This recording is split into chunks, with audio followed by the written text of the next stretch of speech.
welcome to this online briefing. We're here in Copenhagen. Welcome to everybody for joining us on the COVID-19 briefing here from the WHO Regional Office for Europe. I'm joined here by Dr. Hans Kluge, the Regional Director for the WHO Regional Office for Europe. I'm also joined online by Dr. Guy Nitsang, Coordinator for Health Emergencies and Operation Management here at the Regional Office, and also Dr. Richard Peddedy, who's the Team Leader for Infectious Hazard Management here also at the Regional Office. We have Guy on video, and we also have Richard online, but no video then on the phone. Before I hand over to Dr. Kluge, a brief for you. We are broadcasting and recording this briefing through Facebook Live. For journalists who'd like to ask questions, please send those to the email that you've received, that we've shared with you, indicating please which media outlet you are contacting us from, that you represent. We'll share these questions with our experts, the three panelists, and hopefully have time to get through as many of those questions as possible. So with that, I would like to once again welcome you all. Please be patient with us if there's some technical hitches, but other than that, everything looks smooth at the moment. So I'll give the floor over now to Dr. Kluge to say a few words. Thank you. Thank you. Ladies and gentlemen, we are holding this press briefing in an empty UN city building as staff are working now remotely as a social distancing measure due to the coronavirus. The lives of millions of people in our region are undergoing radical change. There is, quite simply, a new reality. The role of public health services is understood. The value of health workers is appreciated like never before. As of today, 152 countries across the globe are affected by this new virus, and over 7,000 people have lost their lives to it. 1/3 of globally reported cases are in the European region. Europe is the epicenter of the first pandemic of coronavirus, and every country, with no exceptions, need to take their boldest actions to stop or slow down the virus spread. Boldest action should include community action. Thinking that this does not concern me is not an option. The good news is that the region is alert and on guard. Preparedness, readiness and response measures on multiple levels have been launched in all our member states. We monitor those measures on an ongoing basis and hold regular consultations with counterparts in health ministries to gather and share helpful information. One of the most frequent questions I get asked by our member states these days is, are governments doing enough to stop the epidemic?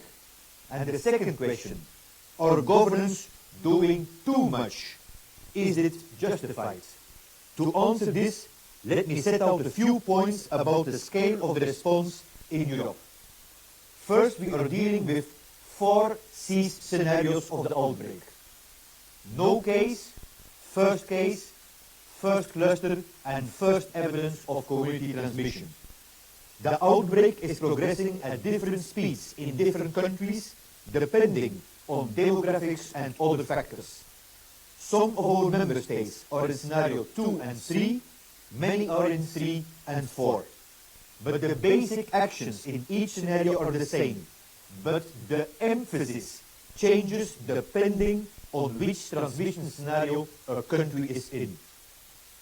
Every single country must assess their own situation and context, including virus spread, measures in place, and social acceptability, and adopt the most appropriate interventions. However, all should work to 1. Prepare and be ready. 2. Detect, protect and treat. 3. Reduce transmission. And 4. Innovate and learn while protecting the vulnerable people. It is not an either-or solution. It is a package of comprehensive measures that can bring the best results. At every step, the public should be informed and guided on how to protect themselves and others, support their communities, and maintain a sense of normality in extraordinary circumstances. Health facilities have to have the necessary equipment to care for those seriously affected and to protect health workers from exposure. We are fortunate that across Europe, many countries now have national response plans with efficient multi-sectoral measures and strong laboratory testing capacity. The experience of China and others show that testing and contact tracing, combined with social distancing measures and community mobilization, when put in place quickly and effectively, can prevent infections and save lives. At the WHO Regional Office for Europe, we provide technical expertise and guidance, collate and share information and innovation with all 53 member states, working with them around the clock. As of today, we have sent expert teams for hospital preparedness, coordination, health sector planning, laboratory services, preparedness and readiness, and rapid response on some 40 missions in countries across the regions on their request. We have also a strong team on the ground in Italy, both in Rome and at the WHO Venice office. We are working with global outbreak alert and response network partners and emergency medical teams to scale up capacity to respond to an increasing demand for support on the ground. WHO is monitoring the potential risk of a disruption to medicine supplies, focusing on essential medicines critical for primary healthcare and emergencies, including antibiotics, painkillers, treatments for diabetes, hypertension, HIV, tuberculosis. WHO delivers laboratory equipment, medical devices, and personal protective equipment to countries in need. We are aware of some critical shortages and working hand in hand with partners like the European Commission, the WHO globally, and the private industry to tackle this. We are working with manufacturers increasingly on also increasing the laboratory testing capacity. I want to stress that the demand and the need for our support is growing. Resources are critical to sustain our effort so that no one is left behind nor at the sidelines. Everyone in the society has a role to play, not to be infected yourself, and if you are infected, to protect the other ones, especially the elderly and the people with underlying medical conditions. These are unprecedented times. It is important that countries work together, learn from each other, and harmonize the efforts. The virus can be beaten back by solidarity within communities, within nations, and within our region, together with individual psychological resilience. Thank you very much. Thank you very much, Hans, for those opening words, for that statement. So we're going to go straight. We've got a lot of questions rolling in at the moment from the press. So I'm going to go straight away with the first question, which comes in from Carmen Pound at Politico. And there are three questions here, and I think these are best maybe sent over to Richard or delivered to Richard Pebbody, who's online. I'm trying to understand what are the issues. Are there not enough testing materials? How exactly do these tests work? And what companies, institutions provide them? Are there any reliable self-tests available on the market? So we'll go over to Dr. Richard Pebbody to answer those three related questions regarding testing. Richard, please. Yeah, thanks very much, Rob. So WHO, since the beginning of the outbreak, has been working extremely hard with all the member states to ensure that laboratories were prepared and had tests in place or mechanisms to refer samples from suspect cases to ensure that they were rapidly tested and results available to really help inform local public health measures, because you heard quickly and rapidly identifying and testing cases is one of the key elements of this important public health response. As countries have progressed through the different Cs, particularly into the stages of community transmission and numbers of cases mount, then there can be challenges in terms of accessing enough tests to meet the local demand. And that has happened, we're aware, in some countries in Europe, and we're working with those member states to advise them, and countries have made decisions to focus testing on the more severe cases. But in hand to that, clearly the measures still need to be in place to ensure that individuals who have clinical symptoms still self-isolate, and their families, if needs be, also go into quarantine as part of the blended strategy to try to reduce transmission and prevent onward spread. To deal with the question around how exactly these tests work, they're all based on the detection of the virus in samples from the respiratory tract. So it involves taking samples from the respiratory tract, and those samples then being tested in local laboratories. And there is work underway to try to develop self-tests, but really the gold standard are the tests which are undertaken in the laboratories themselves. But we're watching with interest the developments around self-tests, because that may play a role in the future. But just to highlight again, one of the key elements of the strategy really is around testing patients, and WHO is committed to ensuring that does happen over and out. Great, thanks very much, Richard. I've got another question here now from, we have Jenny Fink at Newsweek, who has asked, can you provide an update on new confirmed cases in Wuhan, please? Does the reduction in cases show the quarantine measures worked, even though it's spread across the globe? I'm going to go over to Dr. Dorit Nitsan to answer that question. Dorit, please. Dorit, I think you're on mute. Dorit, can you unmute? Yes. Okay, well, now we can hear you. Thank you. Please go ahead. Yeah, thank you.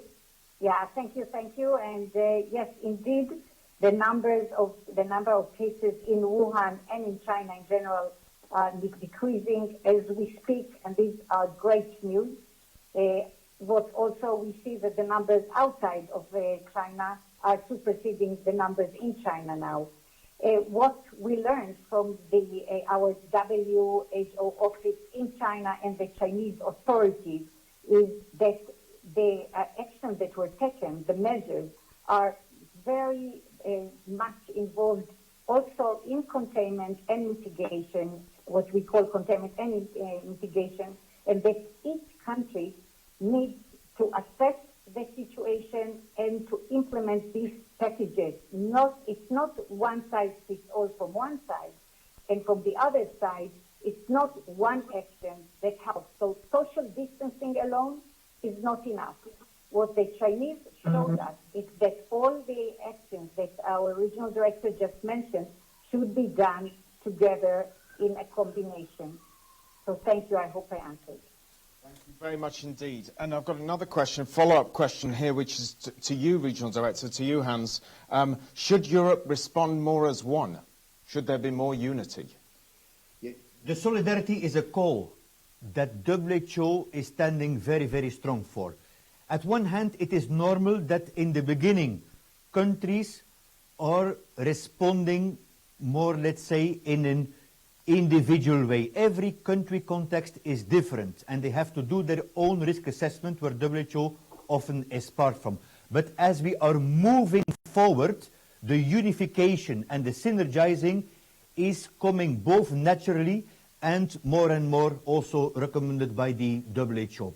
Solidarity is key between the countries, but also within the country. For example, to take care of the elderly population. Thank you. Thanks very much, Hans. Now we have a question from Rafael Seraceda from Euronews. These are two questions, I think, for Dr. Pebbody, for Richard. You're online, Richard. The two questions are this. What is making it so difficult for European countries to widespread test the population there is a growing sense of injustice as leaders, celebrities get tested. And the second question is, are there any updates on the influence of asymptomatic cases as a driver of infection? Any new estimates on the percentage of mild asymptomatic cases? Richard, please. Okay, thanks, Rob. So to answer the first question, which I partly covered with my initial answer, the issue of access to tests. Again, we need to bear in mind the stage at which countries are at. As we get towards the stages where there is widespread community transmission, then there may be issues around access to tests, and it's important there that countries prioritise testing for specific groups, particularly those who are hospitalised and are more seriously unwell, and those with mild illness. Assumptions can be made that those are very likely to be cases of COVID-19, and those individuals would then need to self-isolate to prevent onward spread. To deal with the second question, the role of asymptomatic transmission, I mean, what's becoming clear is that this is obviously a very transmissible virus, and that there is certainly people are infectious for a day or two, or period before the onset of symptoms, what we call pre-symptomatic transmission. The role of purely asymptomatic transmission, people who don't develop symptoms at all, that's not totally clear, but it's unlikely that's playing an important role in transmission in the population overall. Over and out. Great, thanks very much, Richard. I've got a follow-up question, actually, which is related to that and the previous testing question from Josep Corbella at La Vanguardia. Spain had given up on testing all suspect cases because of a lack of testing capacity. Today it has announced that it plans to start testing suspect cases again in the next few days. Has WHO helped in increasing Spain's testing capacity? If so, how much testing capacity is Spain expected to achieve? I don't know whether you can answer that, but I think you're the most relevant person on the panel to do so.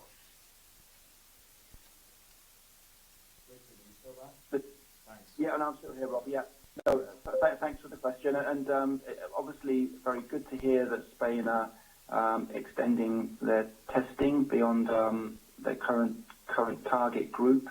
I'm not aware that WHO was directly involved in provision of the kits for that, and that may well reflect access to additional testing ability locally.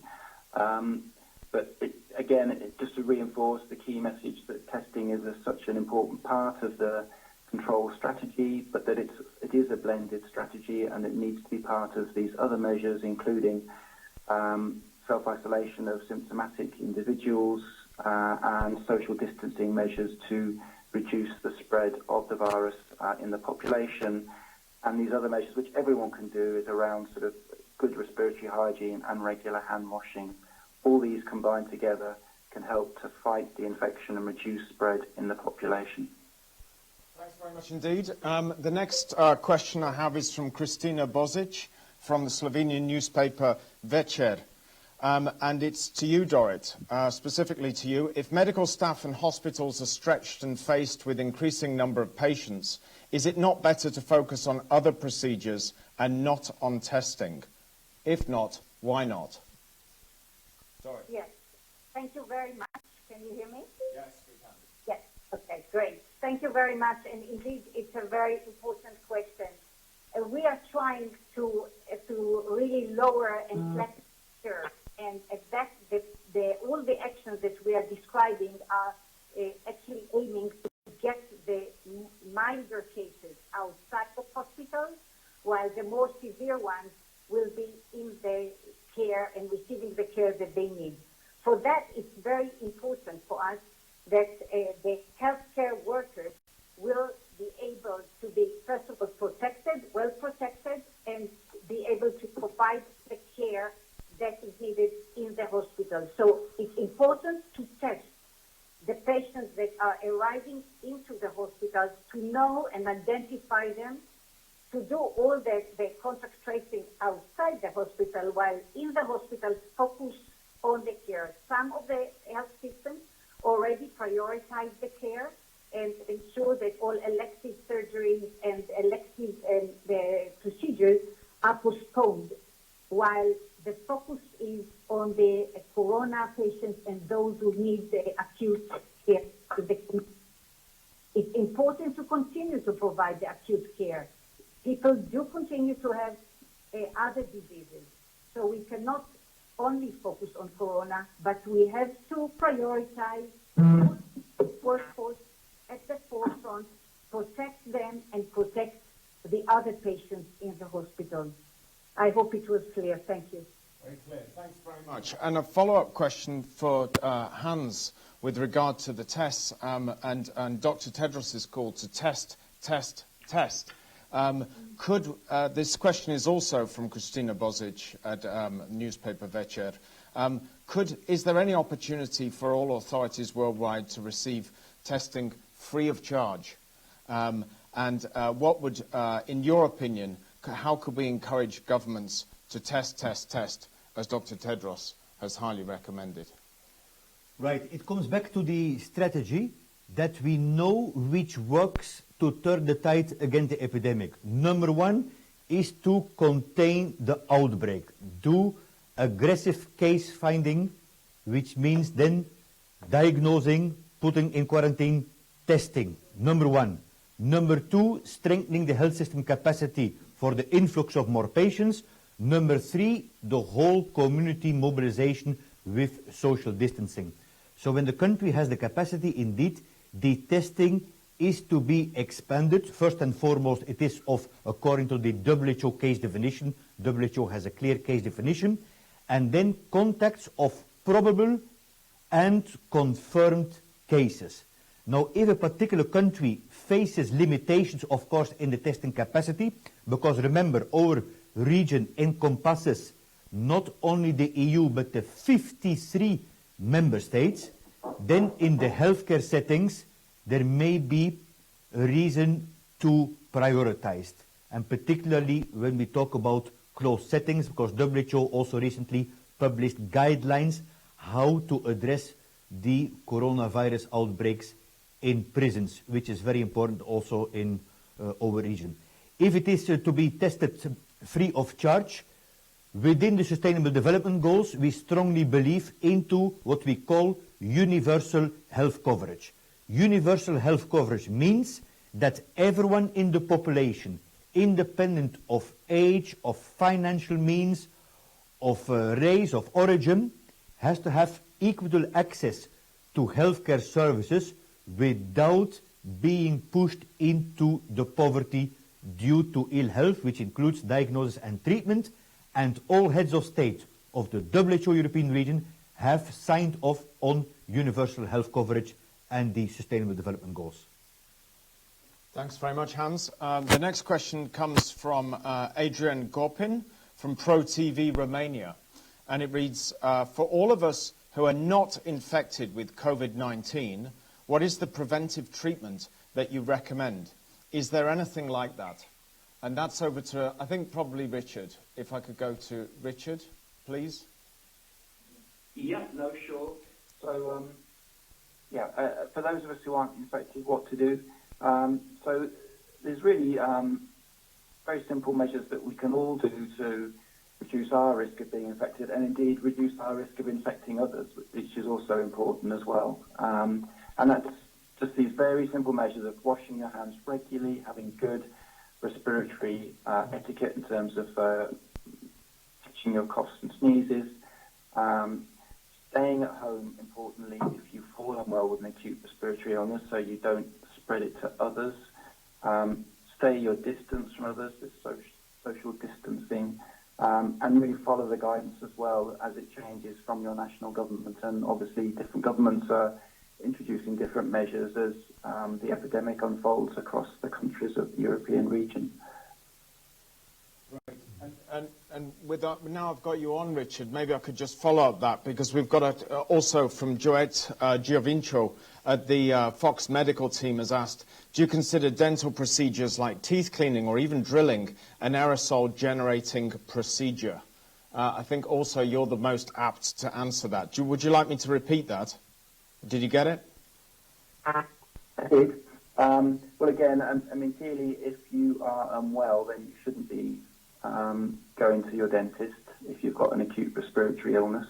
And obviously, dentists take appropriate precautions in terms of masks and so on. So I think all in all, the dentists should be protected. And certainly, there haven't, that we're aware of, been reports of transmission episodes in those type of settings. But obviously, something we need to sort of be aware of and watch carefully. Okay, thanks very much. And next question is from Fiona Keating at Meetings and Incentive Travel media outlet. I write for the meetings and events industry. What advice would you give to event organisers on holding events and conferences? Is it best to postpone, and for how long? Dr. Dorit Nitsan, I will hand the floor to you, Dorit. Thank you very much. It is one of the interventions in the package that we recommend to reduce transmission. Includes also the social distancing, such as cancelling sporting events or other events that are non-essential. So yes, we do recommend, when the country arrives to this scenario, when it is in community transmission, to, as part of the full package, to also introduce the social distancing so that everybody will know what to do. We always have to remember that those who are sick or suspected should be isolated, and the contact should be traced. However, the whole society should take the measures and follow the instructions from their authorities. Thank you. Thanks very much, Dorit. Okay, so we're on to Camille Bass-Worlet from AFP. We have a question here from Camille for Richard about post-mortem tests. They're not carried out everywhere. Does it have significant influence on the number of deaths recorded? Richard. That's a good question. To be quite frank, it's difficult to disentangle. But obviously, countries are reporting the unfortunate individuals who have died with novel coronavirus. Many of those individuals will obviously have been diagnosed in hospital and will sadly have not survived their illness cause, so have been diagnosed while they were alive rather than at post-mortem. Again, I'm not aware of any individual studies that have been done amongst individuals who have died and where coronavirus wasn't sort of diagnosed before birth, or sorry, before death. So I'm not able to sort of give a specific answer on that point. Okay, thanks. You might be able to help us here. We have Naomi Krestia from Bloomberg who writes, how does WHO explain the discrepancies between death rates in different European countries? Why is the death rate in Germany so much lower than in Italy, for example? Is this an issue with how deaths are classified, with patient demographics, or with hospital systems? Does WHO expect these discrepancies to persist as the pandemic continues? Okay. No, thanks. No, it's a very good question, and something which is obviously causing quite a lot of debate. We, at this stage, don't have a true answer, and it's probably a combination of those factors that the questioner outlined. So clearly there may well be local differences in the way deaths are being ascertained, a little bit along the lines of the answer, the question that was raised before. But equally, there are likely to be differences in the way cases, so infections, are being detected and reported as well. We know already that in some countries more severe cases are being tested, but not milder cases. So that will obviously affect the ratio of, or the case fatality ratio. The other point, of course, is that those differences in case fatality ratios may be real, and that might reflect a range of factors. It might be because the demographics of the countries are different. Countries may have more elderly people, and so they're seeing higher death rates. Or it could reflect differences in levels of care, and in some places that might be potentially struggling in managing, then the case fatality ratios may be higher. So at this stage, we can't give a clear explanation, but it's clearly something which is going to need further investigation to try and pin down whether those differences are real and what might be underlying that. Over and out. Thanks very much. And Dora, did you want to add anything to that response? No, I see the full picture that Richard just said. So it has to do with the population and with also the death association, as Richard said, because in some places, in these people that in some communities have other background diseases, sometimes it gets diluted or more pronounced. So it requires a really good look in each country's data in order to pin down the causes. And we will do that. Great. Thank you very much indeed. Okay, so the next question comes from Wei Wang from the Chengdu Economic Daily. And the question is this: it seems the countries in Europe have different ideas and strategies, such as group immunity, from WHO's recommended approach. Why is that? And is it necessary to push forward a unified policy?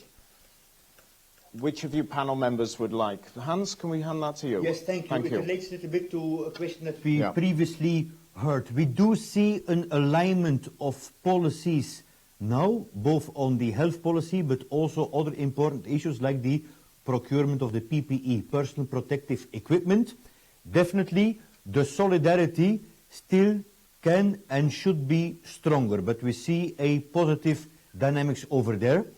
There, WHO is also using its convening authority to have the countries around the table, like we did a other attempt in the morning. So there is a hunger by the member states to document first and foremost what are the measures being put in place, and then rather than having a detailed common agreed action plan, we would go for a common set of principles, which then every country is to adapt according to where are they in the outbreak, according to the 4C scenarios, and also the context. There should always be a balance between protecting the public health of the population, the social and economic implications, and the human rights. Thanks very much, Hans. And actually a follow-up question also from Wei Wang that maybe you could answer is what will WHO do to address the severe shortage of medical protective and treatment equipment in European member states now needed to contain the COVID-19 infection and death? This is one of the most debated topics, and WHO, together with other partners, is working very hard on this, including on a very unique fund. It's called the Solidarity Fund for the COVID-19, unique partnership between WHO, UN Foundation, and also the private sector. But we have to remember one issue here, that shortage can never be solved by market dynamics only. It will require collaborative actions. For example, lifting export bans on masks which are being stuck in particular countries. So yes, there is a need to incentivize the manufacturer to beef up the production, including in China, which is standing in solidarity now that the outbreak is going down to help also Europe. But there will always be a need for solidarity within the European Union and then within the bigger Europe. And Hans, I think I'm going to keep you on the spot at the moment because I have another question that I think is for you here.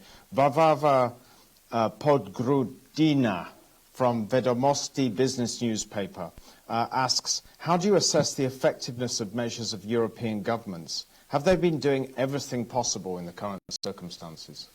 Yes, this is one of the most frequent questions I get. I think whether we are too early or too late is next to the point. The point is we know what needs to be done. It's a new virus. We take it very seriously. But let's again put in a little bit of a positive message here. China, South Korea, Singapore, countries have really succeeded to contain and push back. So we need a whole of government approach, a whole of society approach. 1, contain the epidemic. 2, prepare the hospitals. 3, mobilize the communities. And that is exactly what it meant when Dr. Tedros, the WHO Director General, declared a pandemic. It is to scale up, to double and triple the effort. That is what needs to be done now. Thank you very much. Okay. So we have the next question from Anna Dickman, Financieel Dagblad, which is to Richard. What do you think about the Dutch approach to try and get herd immunity? Richard, I'll ask you that question first. I have a second question from Anna, but maybe I can ask you to answer that first. What do you think about the Dutch approach to try to get herd immunity? So, yeah, no, as we heard earlier, I mean, the strategy here for managing COVID-19 needs to be a blended approach involving a number of different arms of activity. It needs to involve finding the cases, isolating the cases, finding the contacts, quarantining the contacts. That's just to reduce the spread of the infection in the population. We also, in parallel, need to have in place the measures to increase social distancing, and in parallel to that, other measures to strengthen the healthcare system to be ready for the up-and-coming kind of surge in cases as they come. People talk about this issue of herd immunity, but I think what we need to focus on really is containing and suppressing the COVID-19 activity, to flatten the curve, to buy time for the health systems to prepare, to be ready for the increase in cases once they come and reach our health systems. Thanks very much. Thanks very much. Dorrit, anything to add on this question? Thank you very much.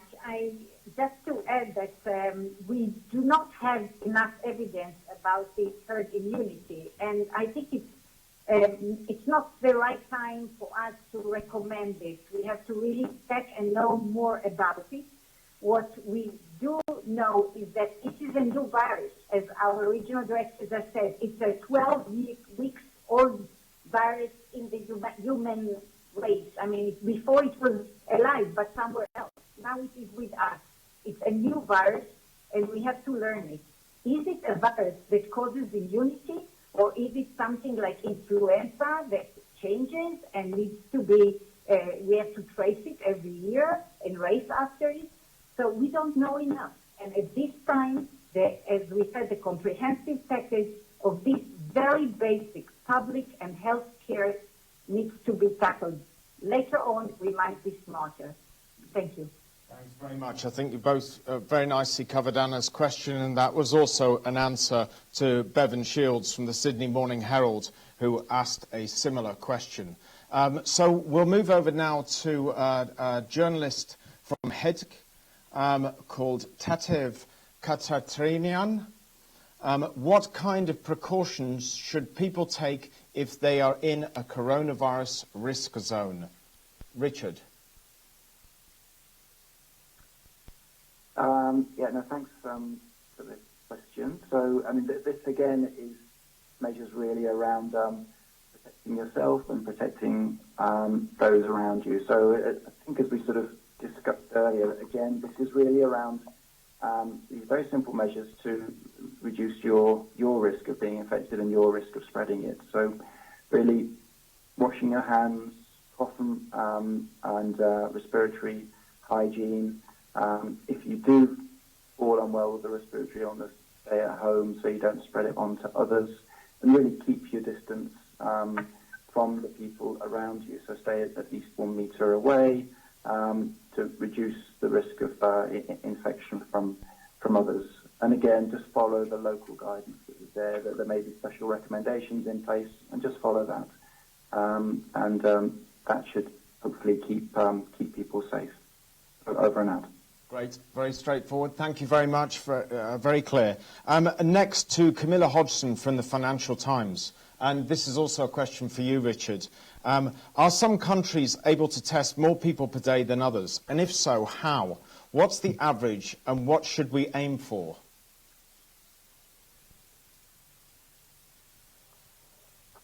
Okay, no, thanks very much, Rob.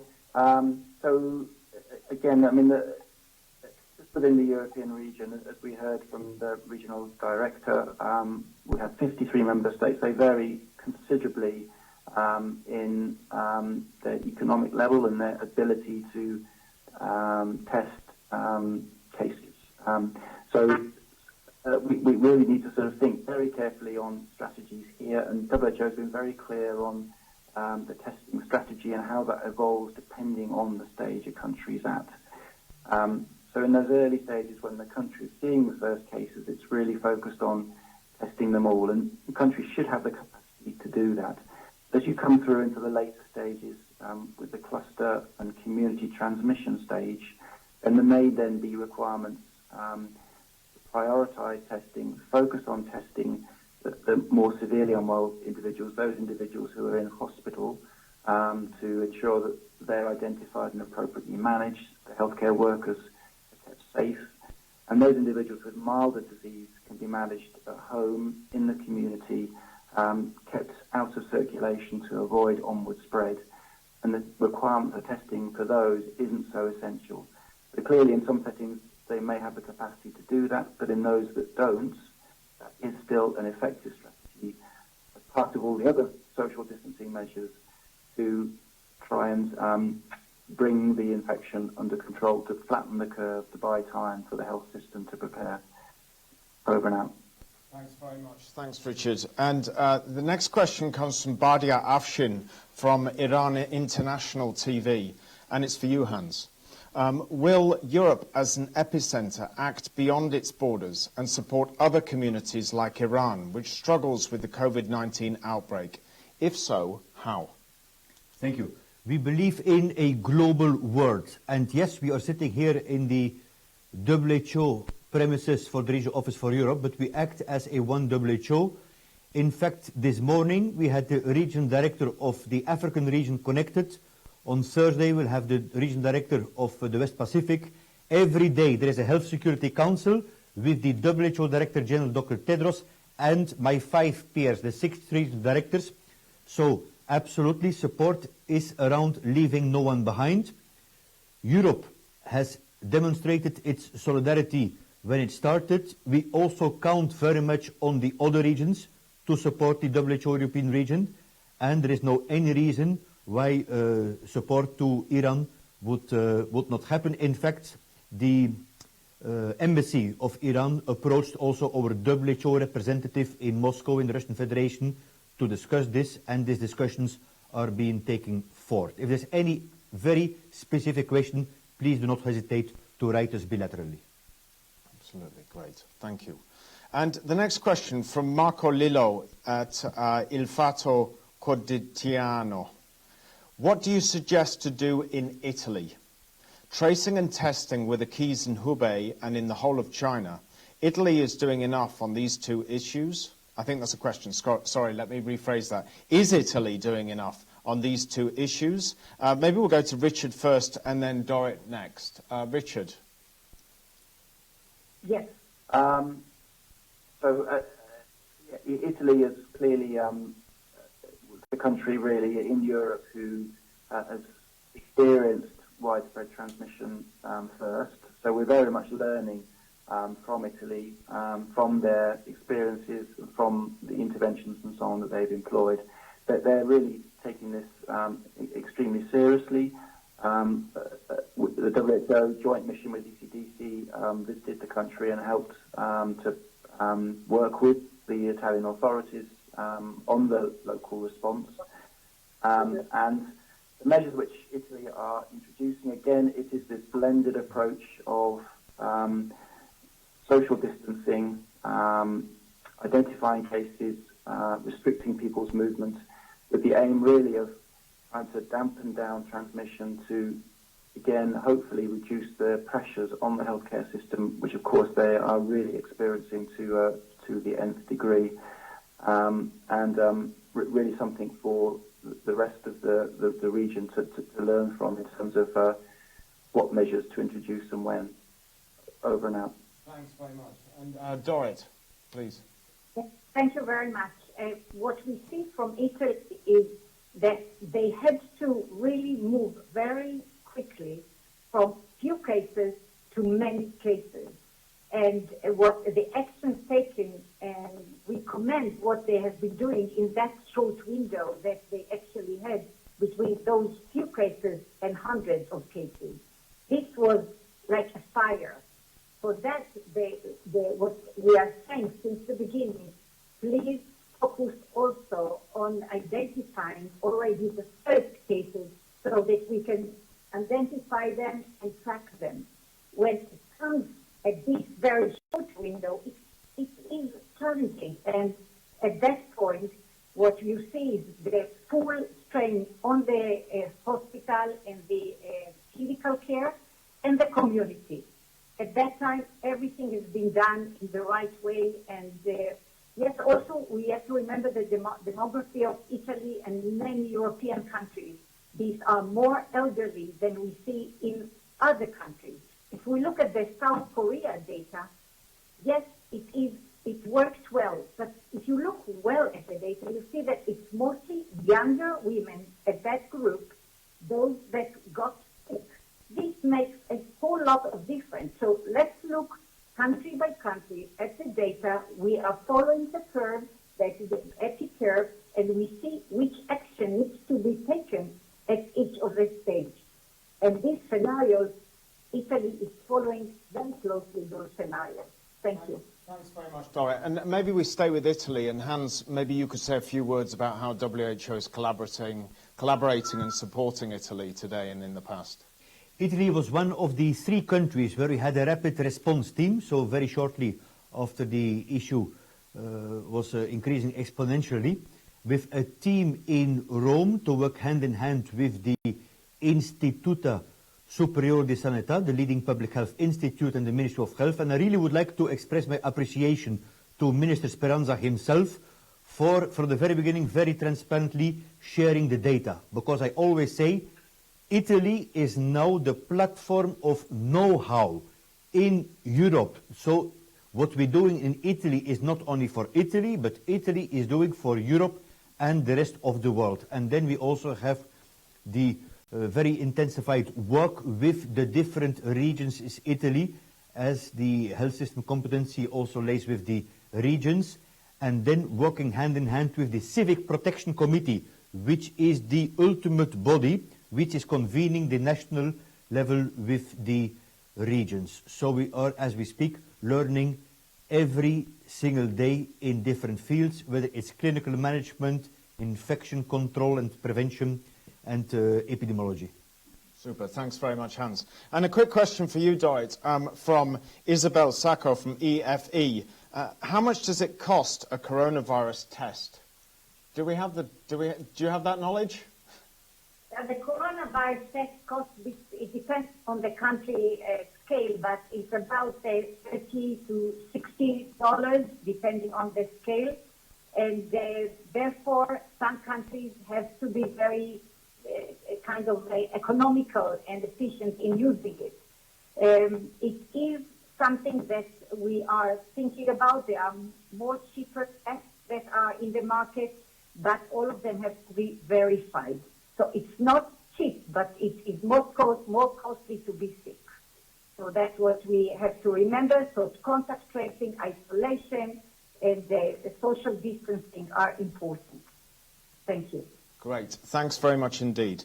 Now we have Ivan Gershkovich from the Moscow Times. Dorit, this is also a question for you. Has WHO sent laboratory tests to the Russian Federation? If so, when did the organisation, or how many of the organisation sent and when? It's very specific. We sent Russian Federation. Yes. Well, I'm very happy to say that the Russian Federation is helping us and helping us to support and supply their neighboring countries and many countries that we have been doing it hand in hand. So the Russians have the capacity, they are producing and at a good level, and we are using their tests as well. Thank you. Very good. Thanks very much.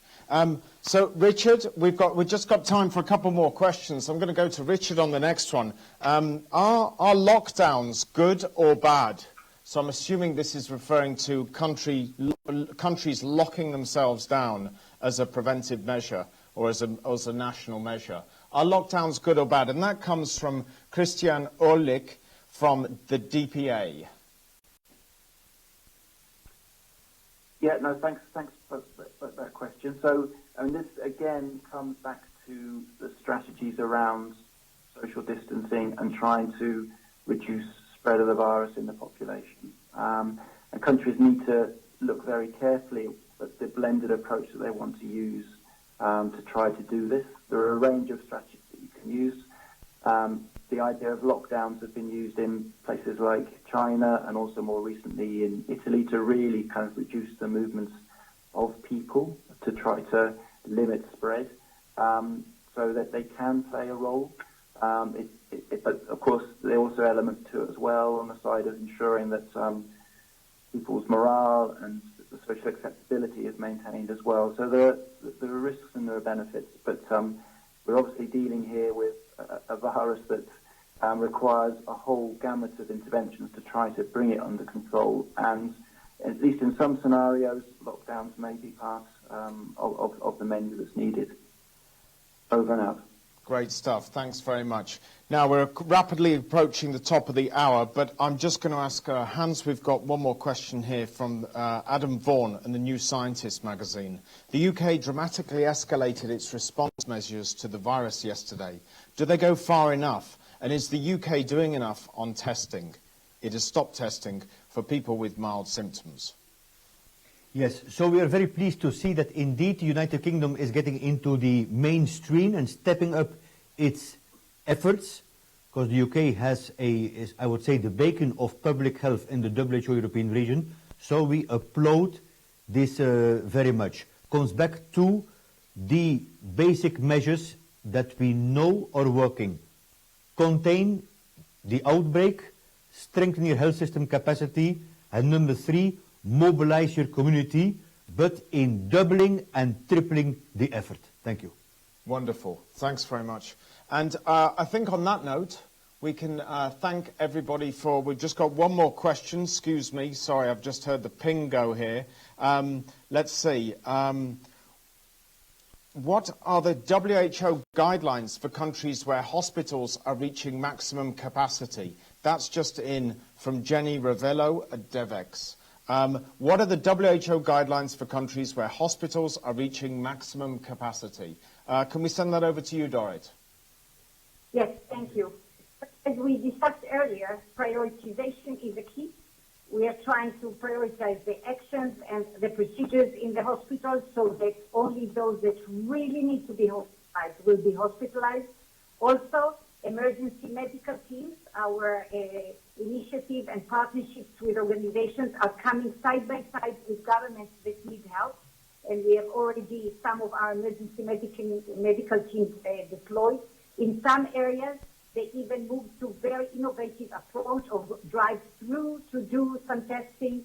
So we have to be very innovative and to find a way to ensure that those who need the care get it. And we are ready to work with you. Thanks.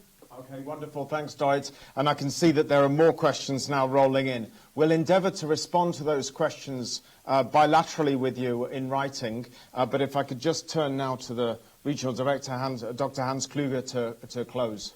Thanks. Thank you very much, Rob, and thank you to my colleagues and everyone connecting. I always say that I count on the media as a part of the public health effort. Public health is defined as the organized effort of society to prolong life and prevent disease. So you have really a very important and ethical duty on the reporting, also to push back the infodemic of fake news and report according to the guidance of the national authorities and WHO.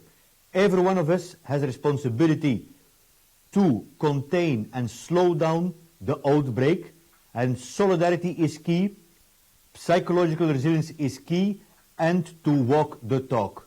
Thank you, and I wish us all to stay healthy and take care of those who are sick. Thank you and have a nice day.